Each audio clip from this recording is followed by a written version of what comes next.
Bonjour, bienvenue dans cette partie du cours. Dans cette partie, nous allons parler des figures. Donc, généralement, en HTML, on utilise la balise figure comme ça pour représenter des figures ou peut-être des images. Alors, en Bootstrap, la syntaxe reste pratiquement la même, sauf qu'il faut ajouter une classe figure pour designer un tout petit peu. Donc, nous allons mettre ici figure comme ça. Et maintenant, à l'intérieur, nous pouvons insérer une image et après, si possible, une description. Alors, nous allons prendre une image directement en faisant img déjà, img. Et nous allons déjà mettre l'adresse de l'image. Donc, c'est dans le dossier image et le nom de l'image, c'est girl. Alors, nous allons prendre girl, disons 2 par exemple. Voilà. Et puis, point PNG. PNG, voilà. Alors, une fois que ça c'est fait, nous allons maintenant définir la classe associée à l'image. Nous allons déjà rendre ça responsive.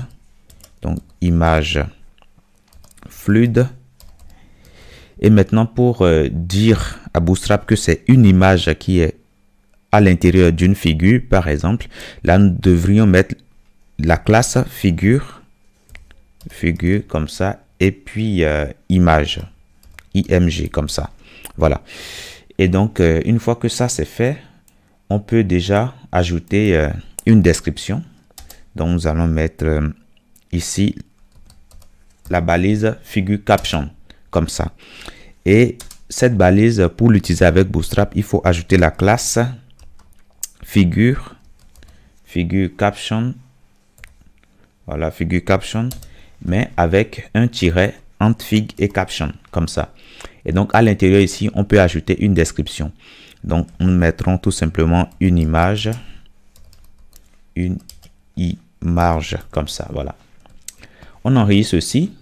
On va déjà réduire un peu le width de l'image pour que ça ne prend pas tout notre écran. On actualise et voilà, vous voyez, l'image s'affiche correctement. Sauf que nous ne voyons pas la description qu'il y a ici. C'est tout simplement parce que le fond de notre body est fond noir et puis l'écriture aussi est pratiquement noire. C'est pourquoi on ne voit pas, vous voyez. Donc, on peut toutefois changer cela de manière explicite dans notre feuille de style. Alors, on peut tout simplement créer ici une feuille de style, ici, style. Et nous allons tout simplement changer la couleur de ce sélecteur. Donc, color white. Comme ça, au moins, ça sera visible. Donc, lorsqu'on va actualiser ici, voilà, on voit correctement la description. Donc, c'est de cette façon qu'on crée les figures en Bootstrap. Une fois encore, si on veut centrer, on aura tout simplement à mettre test center. Et là, ce serait bon. Déjà, lorsqu'on va actualiser, voilà, tout se passe correctement. On a l'image qui s'affiche bien au centre. Donc, voilà comment on crée les figures. Maintenant, nous allons parler des carousels. Les carousels, vous en avez déjà entendu parler certainement. C'est en fait des images qui se défilent à intervalles de temps. Donc, déjà, nous allons commencer dans un premier temps par apprendre à créer des carousels qui seront très simples. Et dans une deuxième vidéo, nous allons voir des carousels qui seront beaucoup plus complexes à faire. Alors, déjà en Bootstrap, pour créer un carrousel, déjà, nous allons commencer par mettre un row comme ça, une ligne. Et puis, une fois que nous avons créé notre ligne maintenant, à l'intérieur, nous allons maintenant définir notre carrousel. Donc, déjà, nous allons commencer par créer un div à l'intérieur qui va contenir notre carrousel. Et le div qui va contenir notre carrousel aura pour classe carrousel. Carrousel, comme ça. Alors, une fois que ça c'est fait, nous allons ajouter aussi la classe, la valeur slide, comme ça. Et puis la valeur des blocs, comme ça. Voilà. Et puis nous allons ajouter aussi data ride. Et nous allons mettre carousel, comme ça. Donc voilà comment on définit déjà notre div qui va contenir notre carrousel. Donc la classe, il faut mettre carousel, slide et puis des blocs. Et après, nous allons mettre l'attribut data ride et puis on met carrousel à l'intérieur.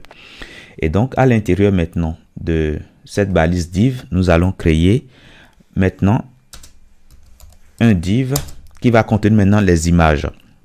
Alors donc la classe sera carrousel inner. Voilà. Et une fois que ça c'est fait maintenant, nous allons avoir nos images maintenant qui vont rester dans une balise div qui aura lui-même une classe carousel item. Donc nous allons mettre carousel item comme ça. Alors une fois que ça c'est fait, maintenant comme c'est notre première image qui va rester dedans, nous allons ajouter tout simplement active. Bon, déjà nous allons dupliquer ceci un certain nombre de fois. Voilà. Et maintenant nous allons ajouter active à notre première partie qui va recevoir l'image active comme ça. Donc ce sera cette image qui va s'afficher déjà lorsqu'on va actualiser la page, et à intervalle de temps maintenant nous aurons les autres images qui vont s'afficher. Alors une fois que ça c'est fait, maintenant nous allons mettre la balise img comme ça, et nous allons, si on veut, on peut prendre ceci directement pour aller plus vite. On va copier ça et maintenant nous allons mettre tout simplement l'image là, voilà, comme ça. Donc une fois que ça c'est fait, maintenant nous allons agir sur la classe de notre image. Alors déjà, figure image ne nous intéresse plus ici parce qu'on n'est pas à l'intérieur d'une figure. Maintenant ce que nous allons ajouter, ce sera tout simplement la classe débloc. Voilà, débloc. Et nous allons aussi ajouter la valeur W100 pour dire que nous voulons que notre image prenne 100% de notre espace disponible. Donc du coup, une fois que ça c'est fait, maintenant on peut déjà dire que c'est bon. On peut même enlever ce width parce que c'est plus important pour nous. Maintenant ce que nous allons faire déjà, nous allons mettre une image dans chaque div. Alors déjà nous allons prendre ceci et après nous allons changer les adresses. Donc on colle ici, là aussi nous allons essayer de coller. Là c'est bon. Maintenant nous allons revoir maintenant les adresses. Alors ici nous allons prendre tout simplement gueule en, et ici c'est bien en JPEG comme ça. Et puis nous avons ici gueule 3 ou sinon gueule simple, et ça c'est en JPEG toujours, JPEG comme ça. Alors une fois que ça c'est fait, et puis gueule 2, et c'est aussi en JPEG comme ça. Alors voilà, on vient déjà de créer un carrousel. Si on veut, on peut même donner un ID ici. Ça va nous permettre après de pouvoir cibler si on veut aller plus loin. Donc déjà, sinon on peut laisser. Lorsqu'on va actualiser ici, qu'est-ce qui va se passer? Voilà, on voit bien la première image qui est bien gueule de PNG. Donc on va patienter un tout petit peu. On va voir que l'image va défiler tout à l'heure et va laisser place à notre image 2 que nous avons ici. Alors on patiente encore un tout petit peu. Et voilà, on a l'image, la deuxième image ici. Donc, lorsqu'on va encore patienter, ça, on aura maintenant la troisième image, voilà, qui vient de s'afficher, etc., etc. Donc, lorsque ça va venir sur notre dernière image, déjà, ça ne trouve pas notre dernière image. On va regarder, gueule 2, c'est bien PNG. Alors, gueule 2, c'est bien PNG. Donc, nous allons changer ici, PNG. PNG. Bon, on a gueule tout court en JPEG, en P, gueule tout court ici, en JPEG, voilà, en JPEG, nous avons gueule en JPEG aussi c'est fait, gueule D en PNG et gueule 3, donc c'est gueule 3 qui manque, gueule 3 et c'est en JPEG toujours, donc nous allons mettre JPEG comme ça. Donc voilà, là c'est bon, tout est bon pour créer tout simplement un carrousel très simple.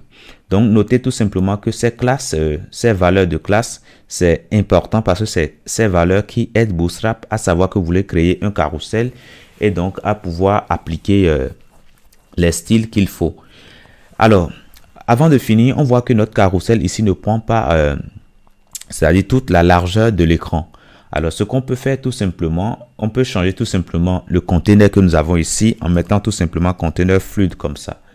Et donc, du coup, lorsqu'on va actualiser, déjà, ça va, lorsque une image viendra, on voit déjà que ça prend déjà toute la largeur disponible ici, vous voyez. Alors, lorsque ça va changer, on verra tout simplement que ça prendra toute la largeur.